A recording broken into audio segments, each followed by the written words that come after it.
Hello everyone and welcome back. Today we are diving into an exciting workflow using the add spot coordinate component in Rhino.Inside.Revit. I will guide you step by step through how to extract references from a wall element and place spot coordinate annotations in our Revit model. Let's get started. We have created a simple wall element in Revit with its base constraint at level 1 and the top constraint set at level 2. Our goal is to place spot coordinate annotations at 3 different locations along this wall. The first thing we have done is reference this wall element into Grasshopper. Next, we extracted both the faces and edges of the wall. This is important because the faces will act as our references, and the edges will be used to position the spot coordinates. To narrow down which edges and faces we want to use, we employed the list item components. These components allow us to select a specific face as a reference and the corresponding edge where the spot coordinates will be placed. For this example, we selected the top face of the wall, which corresponds to index 4 in our list of faces, and the top edge corresponding to index 5 in our list of edges. We determined these indices by previewing the faces and edges in Rhino and noting their positions in the lists. Next, we need to determine the exact points on these edges where the spot coordinates will be placed. To specify these locations, we use the endpoints component to get the start and end points of the edge, and the point on curve component with a parameter of 0.5 to find the midpoint. These points are then combined using the entwine component, allowing us to process all 3 locations simultaneously. Once we have set the references and points, we need to tell Revit where to display the annotations. We are using the active view component for this, specifying that the spot coordinates will appear in our current view, which is level 2. It's important to note that if we change the view, we will need to recompute the workflow so the spot annotations appear in the new active view. Now let's discuss the type input. In our Revit project, we have 2 types of spot coordinates available: horizontal and horizontal with elevation. The horizontal type displays only the x and y coordinates, while the horizontal with elevation type includes the z coordinate, making it especially useful for showing elevation data. For now, we will start with the horizontal type. With everything set up, let's connect the inputs and check the results in Revit. You can see that the spot coordinates are placed at the ends and midpoint of the wall, showing the x and y values for each location.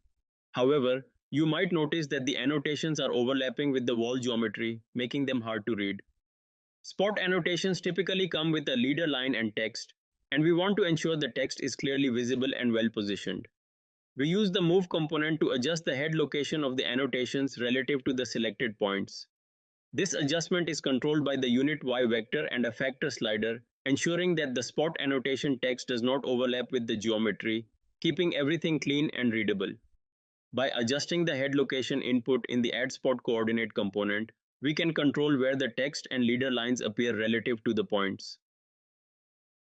Now, let's focus on creating annotations specifically at the midpoint of the wall.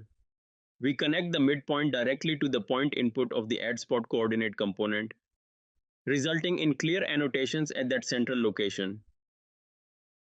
Next, we'll switch to level 1. At the moment, there are no annotations displayed. We just need to recompute the workflow, and there they are. Let's switch the type input from horizontal to horizontal with elevation. This time, we get the elevation value along with the coordinates.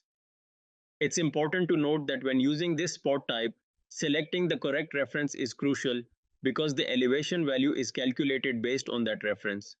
Since we've referenced the top face of the wall, the elevation shown is 4 meters, corresponding to level 2 in our project. If we change the reference to the bottom face of the wall, the elevation value displayed becomes 0, aligning with level 1.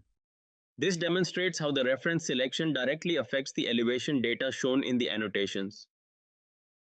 Let us now see what happens if we use the wall itself as a reference. We still get the x and y coordinates, but the elevation value is missing. This occurs because the wall, as a whole, doesn't provide a specific plane from which to measure elevation, unlike a face, which has a defined position in space.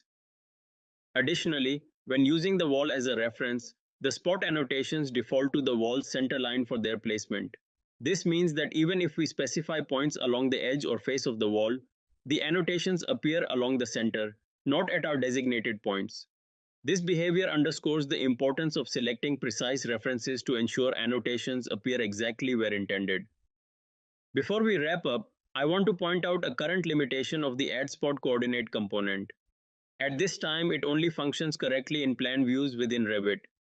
If we switch to a section, elevation, or 3D view and recompute the workflow,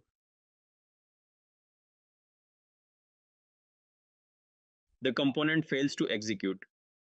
While Revit natively allows spot coordinates in any view, this issue seems specific to the Rhino.Inside.Revit integration. Hopefully, future updates will address this limitation. And that concludes our workflow using the add spot coordinate component. Thank you for watching and stay tuned for more lessons.